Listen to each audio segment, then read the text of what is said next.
Kumakalat ngayon sa iba't ibang social media platforms ang isang matinding kontrobersyang bumabalot sa Malacanang matapos lumabas ang mga bali-balitang may matinding lamat ang relasyon ni na Pangulong Ferdinand Bongbong Marcos Jr. at First Lady Liza Araneta Marcos. Ayon sa mga usap-usapan na mabilis na nag-viral online, nauwi umano sa komprontasyon ang sitwasyon matapos madiskubre ang isang alegasyon ng pagtataksil. Bagamat wala pang inilalabas na opisyal na pahayag ang palasyo, hindi na mapigilan ang pagdagsa ng mga espekulasyon mula sa publiko. Lalong naging mainit ang usapin ng madawit ang pangalan ni dating Civil Service Commission Chairperson Carlo Nograles sa nasabing gulo. Ayon sa mga hindi kumpirmadong ulat, ang pangalan ni Nograles ang itinuturo na di umano'y naging mitya ng selos at tensyon sa pagitan ng mag-asawa.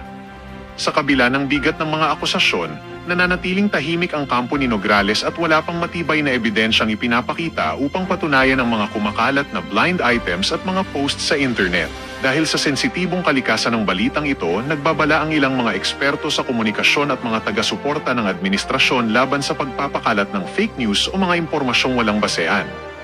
Sa gitna ng ingay sa politika, inaabangan ng sambayanan kung maglalabas ng formal na paglilinaw ang Presidential Communications Office upang tuldukan ang mga sabi-sabi. Sa ngayon, patuloy na binabantayan ng publiko ang bawat galaw ng unang pamilya habang nananatiling palaisipan ang katotohanan sa likod ng nasabing iskandalo.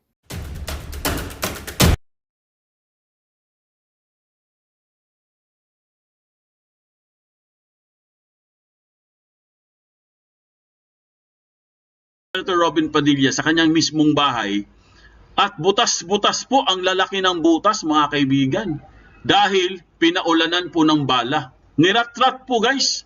Grabe. Ito po, panoorin natin, mga kaibigan, no? Ang ating updates po.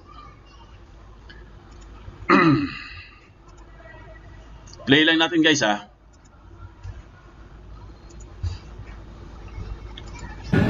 Ayan po, mga kaibigan, ang bahay po ni Senator Robin Padilla. Ayan, oh. Oh, pinakita niya po, guys. Live po ito, mga kaibigan, sa kanyang Facebook page. Wala lang po ito ang nangyari dito ngayon. Kita nyo naman, oh. Kita nyo, guys, ang lalaki po ng butas. Tama po ng bala yan, mga kaibigan. Kasi hindi naman pwedeng bato lang yan, eh. Kasi kung bato lang yan, mga kaibigan, hindi po tatagos yan. Kasi makapal po yung window glass niya, eh. Yung glass window niya, guys, makapal. Pero ang laki po ng butas. Ano kayang ginamit dito na bala, no? Ayan, oh. Grabe po, mga kaibigan, talagang nakakatakot po ang pangyayari, guys. Talagang nirat-rat po ang bahay po ni Senator Robin Padilla. Pero wala lang po siyang updates, guys, no? Hindi lang po siya nagsasalita. Pinapakita lang niya sa kanyang live video.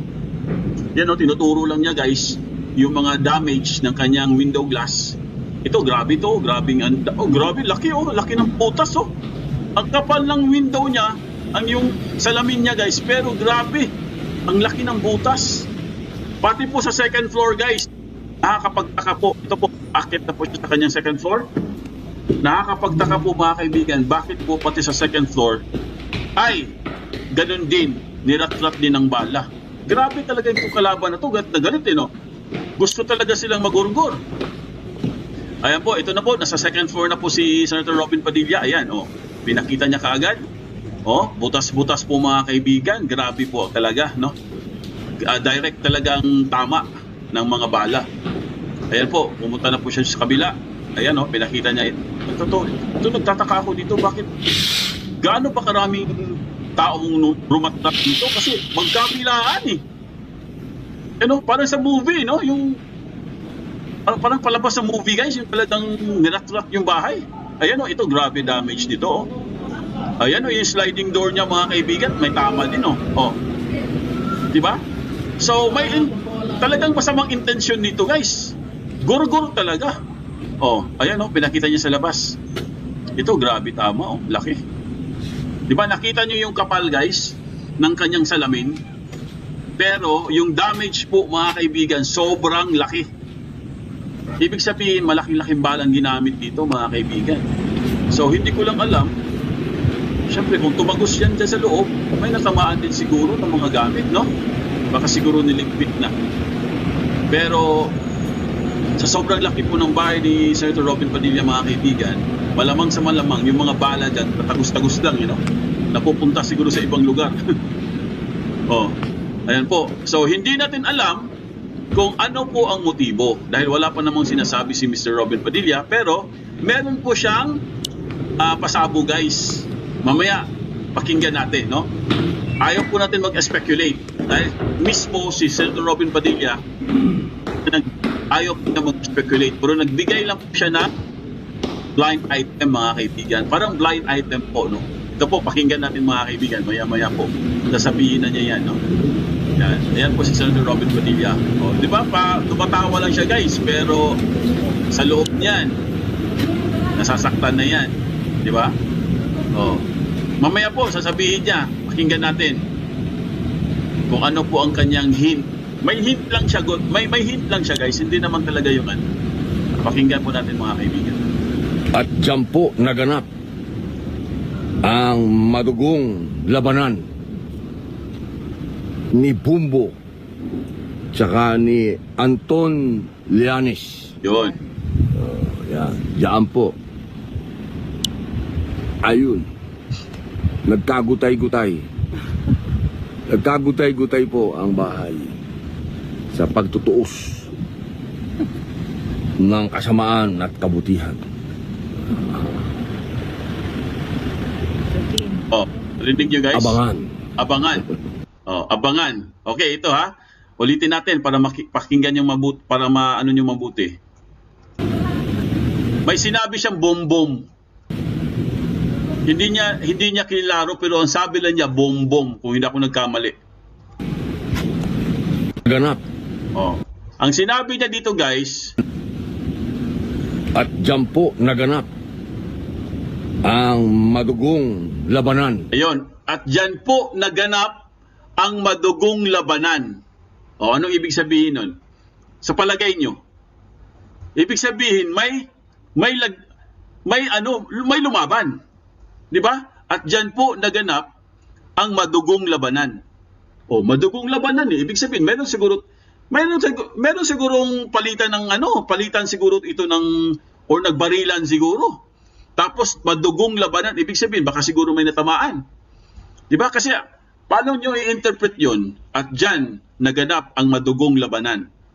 'Di ba? Labanan eh. Ibig sabihin, meron siguro talagang crossfire, no?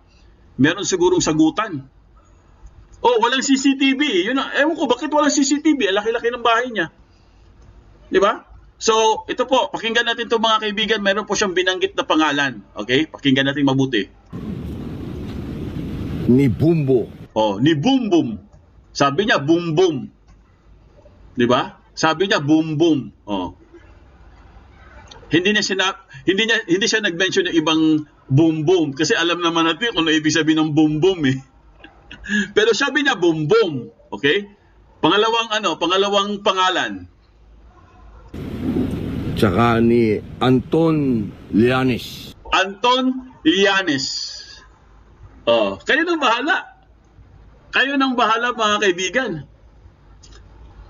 Di ba? Kayo na pong bahalang humusga kung sino yung si Anton Llanes at si Bumbum. Di ba? Ano sa palagay niyo, mga kaibigan? Yeah. Oh. Yan. Diyan po. Ayun. Oh. Nagkagutay-gutay. Nagkagutay-gutay. Nagkagutay-gutay po ang bahay Nagkagutay-gutay po ang bahay. sa pagtutuos.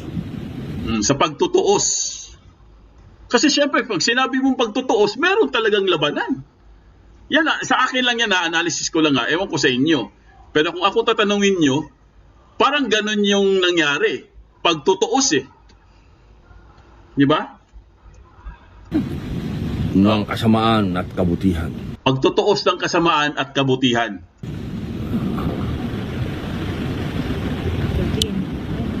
Abangan.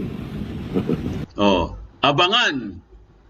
Abangan natin, mga kaibigan, sa mga susunod na araw kung ano ba talagang nangyari. Sa akin lang naman, guys, ko lang naman to, speculation ko lang naman. No? It's, kumbaga, analysis lang naman sa mga sinasabi niya. So, bahala na rin kayong humusga. Pero kung akong tatanungin yung mga kaibigan, meron talagang gusto ditong gurgurin si Senator Robin Padilla. Pero ang tanong ko lang, wala naman siyang kalaban, eh, no? May kalaban ba si Robin Padilla, no?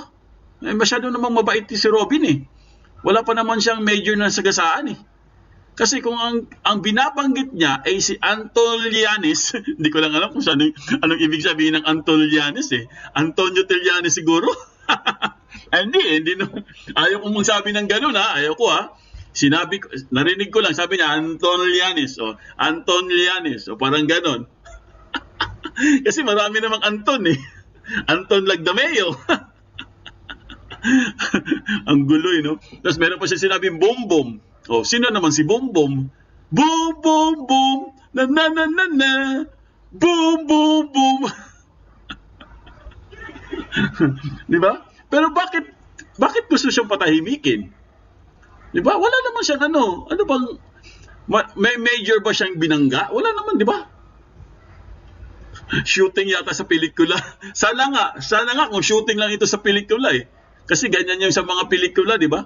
Ang lalaki ng mga butas. Hindi kaya dahil naghiwalay sila ni Mariel? Naghiwalay ba sila ni Mariel? Hindi naman, ah. Pasita Dano, naghiwalay ba sila ni Mariel? Wala kasi akong balita sa showbiz, eh. Baka meron kayong alam. Pag naghiwalay naman sila ni Mariel, grabe naman si Mariel.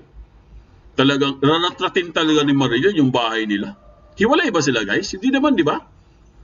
Wala naman akong balitang ganun. Meron ba kayo nabalitaan, guys, patungkol po sa love life ni Senator Robin Padilla? Oh, wala, di ba? Oh. So, wala naman sigurong ganun. So, yan po mga kaibigan, no? Yan na po ang ating updates. Naghiwalay na. Teka lang, boom, tarat. I-search ko nga. Fake news daw, sabi ni Alden Bautista. Hindi naman siguro. Robin Padilla. Search ko nga. At Mariel.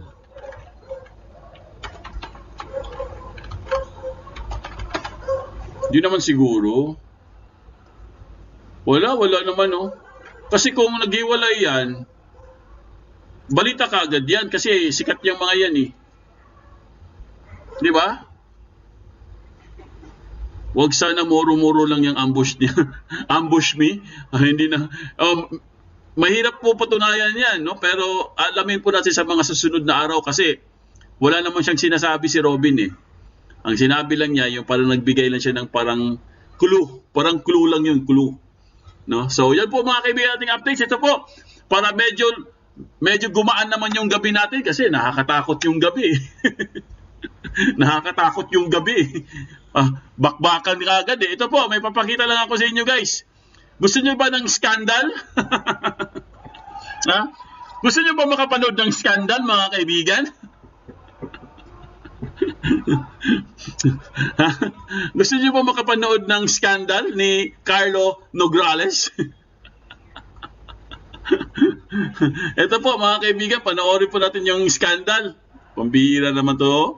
Ito ba yung ilalaban nyo kay Tatay Digong? Ito po, panoorin natin, guys. I beat the thing up, not stop, and let your homeboy hit it. Beat it.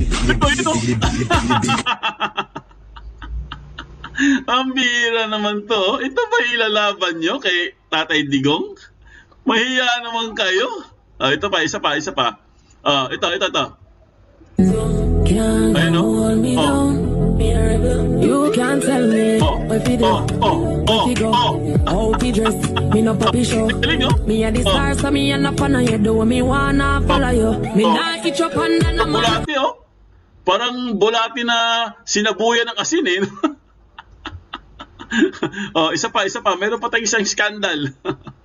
Pudinet, grabe yan, ah. Oo, grabe to. Ito pa, isa pa. Yan. Muna kapag naririnig mo to, nasa kabilang banda kami nang hinahanap mo. Pamparam sumabay lang sa bayo, sarap sa pakiramdam. Pamparam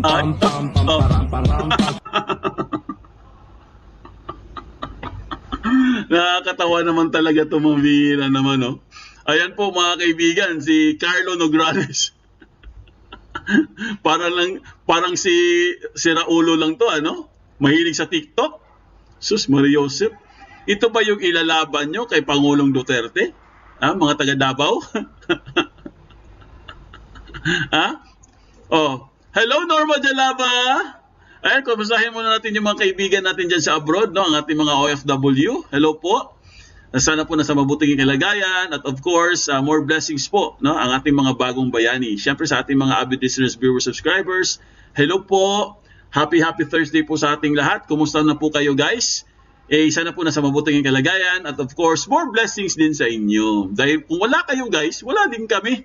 Kaya kayo po talaga ang bumubuo ng Foodnet channel. Ang dami na po natin, dagdagan nyo pa. No? Mag-subscribe pa kayo, mag-likes pa kayo, mag-share kayo ng video. Okay, maraming salamat po. Rolando Betito! Nawala ang pag-aabogado ni Nograles. Bangag din, oo. Hello kay Precious Flores. Ay, kay Norma Jalaba. Vivian Pontanilla. Hello, kumusta na kayo? Ang ating mga suki, sina Precious Flores. Marley Inero. Ayan, no? Oo, ngagba din yata to, ngagba. Ngagba. Ayan. Florinda yon, hello, kumusta na po kayo dyan? Ayan, si Beta Galban, of course, mabuti na lang may double pane glass window. Yes, ayun, no, galing. Buti na lang, no? Beta Galban, Yasi Mendoza, Romel Berdin, Marlo Inero, Joey Coleridge, Pasita Dano, Adel Bautista, ayan. Ating mga suki po, no? Sila si Perminia Marasigan, Nida, si Gwencia. Ayan po, ang dami ng mga Vivian Fontanilla, Merna Magno, ayan, sila si Zenjong Zenit, or Zenit, Evizio, yun ang sa mga pangalan dito. Cat Lover, ayan, nandito si Cat Lover, si Pasqua Florante, si Lynn Marie, si Teresita Lim, Mirna Magno, Gemma Saligumba, Iran Angeles, Linda Morales Channel. Hello, Linda Morales! Kumusta kayo dyan? Herlito Eschayri. Hirap pa. Ayan. Yan po ang ating mga suki. Sino pa? Si Isconyan TV. Oy, di Isconyans TV. Good evening po. Nena Esteban, si Rosemary Alboleras, si Vivian Pontanilla, Danilo Maribohok, Felicidad Meliari, at marami pang iba. Mamaya po, babasahin po natin yung mga comments nyo, ha? Promise po. Margarita Libon, Jenny Jarumay, at Sandy Escolano, Joe Reyes, Leo Bonag, at Nona Flores. Okay, mga kaibigan, tuloy-tuloy na po tayo, guys. Tuloy-tuloy na po sa ating mga updates. Ayan, pinakitaan ko lang kayo ng malupit na sayaw ni Carlo Nograles. para naman matuto kayo mag-TikTok. Ay, mga taga Davao City, ha? Tingnan nyo ito, oh. Huwag nyo iboto, ha? Please lang. Nako, magti-TikTok lang kayo dyan, araw-araw. Baka yung mga drug lords dyan, mag-TikTok na rin, ha? So, mag-isip-isip po tayo, ha? Siyempre, straight lang po tayo, Duterte, mga kaibigan, no? Lahat po ng Duterte, iboto nyo para manalo po, no? Para manalo po ang Davao City. Ayan po, mga kaibigan. Punta na po tayo sa iba nating topic, guys. Ito po, nakakaasar na topic. Ipakita ko lang sa inyo ang update ngayon. Basahin lang natin, guys, kung ano pong nangyari dito, mga kaibigan. Kasi parang ibang klase na po to, guys, eh. Ito po, ipasilip ko lang sa inyo. Asan na ba yun? Wait lang, guys, ha. Ipakita ko lang sa inyo yung breaking news. Kanina lang po ito lumabas, mga kaibigan, no? Ayan, no? Anong masasabi nyo dito, guys? Hello, Lalaine Garcia! Magandang gabi po. Ayan, si Lalaine Garcia. Okay, anong masasabi nyo dyan, guys? Nababasa nyo ba, mga kaibigan, dyan sa inyong screen? Ayan, no? Sandigan Bayan, Jiang's 276 million peso ill-gotten wealth case versus Marcos Family Associate. Hanep, no? Anong masasabi nyo dyan, mga kaibigan? Binasura po ng Sandigan Bayan ang 276 million pesos na ill-gotten wealth ng mga Marcos, guys. Sabi ko sa inyo, eh. Panahon nila ngayon, eh. Di ba? Kaya nga, gustong-gusto talaga niyang manalo, eh. gustong-gusto niya makabalik sa Malacanang ang mga Marcos. Dahil, ito po, inumpisahan na nila guys, babawiin nila lahat. Diba? Tignan mo, wala naman talaga siyang concern sa mga Pilipino eh. Meron ba siyang concern sa Pilipino? Wala po. Nung campaign period lang, talagang ang bait-bait. Akala mo, hindi makabasag pinggan. Akala mo, super bait po mga kaibigan, no? Tutulong daw sa mga mahihirap. Itutuloy daw, may continuity daw sa mga naumpisahan ni Pangulong Duterte. Pero nabudol po tayo, di ba? O ngayon, ito na po, umpisa na guys. Unti-unti na po nilang binabawi ang nawawala sa kanila. Ito, isa pa to. 276 million ill-gotten wealth. Ito po yung mga nakaw mga kaibigan. Pero bakit po ito nakalusot sa Sandigang Bayan? Ilang taon na po ito? Ilang taon na ba itong ill-gotten wealth na to? Alam ko ano to eh. Nag-umpisa pa to ng 86 eh. Oh, ayan oh. In a 30-page resolution, anti-graft court said state prosecutors did not oppose the Marcoses' motion to dismiss a 37-year-old case. 3 dekadang kaso, mga kaibigan. 3 dekada na po. Grabe, no? Umabot ng 30 years? More than 30 years? Grabe, di ba? Tapos ngayon, binasura. Ay, syempre, nakaupo na eh. Presidente na eh. Ano pa nga bang aasahan natin? Eh, presidente na nga siya.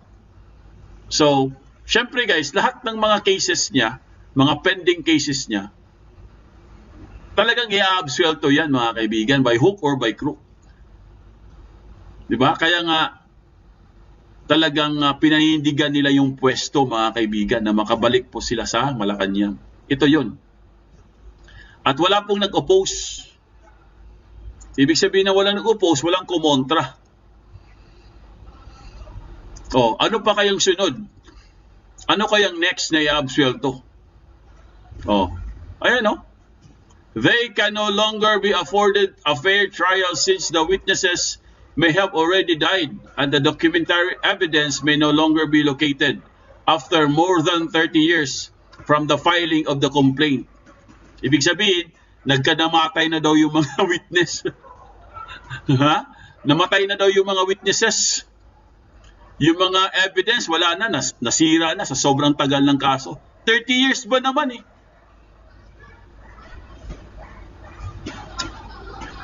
Di ba?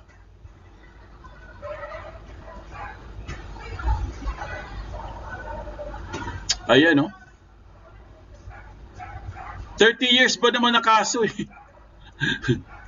So, yan po mga kaibigan ng ating updates. Punta na po tayo sa ibang balita natin, guys. Ito po, meron pa tayong isang ito po mga kaibigan. Ipakita ko lang sa inyo. Ito na ba yun? Attorney Harry Roque po mga kaibigan, natagpuan na po ang pinagtataguan. Ito po, pakinggan po natin guys. Aminado ang PNP Criminal Investigation and Detection Group o CIDG na nahihirapan silang matuntun si dating presidential spokesperson Harry Roque na may contempt at detention order kaugnay ng Philippine Offshore Gaming Operator o POGO investigations. Ayon sa nagpagsalita ng PNP CIDG, tila lagi nakakaiwas si Roque tuwing malapit na siyang dakpin.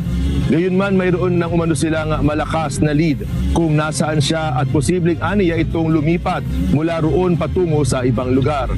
Bagamat walang hold departure order, ay inilagay na si Attorney Roque sa watch list ng Bureau of Immigration. Sinabi ni Interior Secretary John Vic Remulla na hindi tinuturing na pugante si Roque, ngunit kailangan pa rin nitong harapin ang mga alegasyong binabato sa kaniya.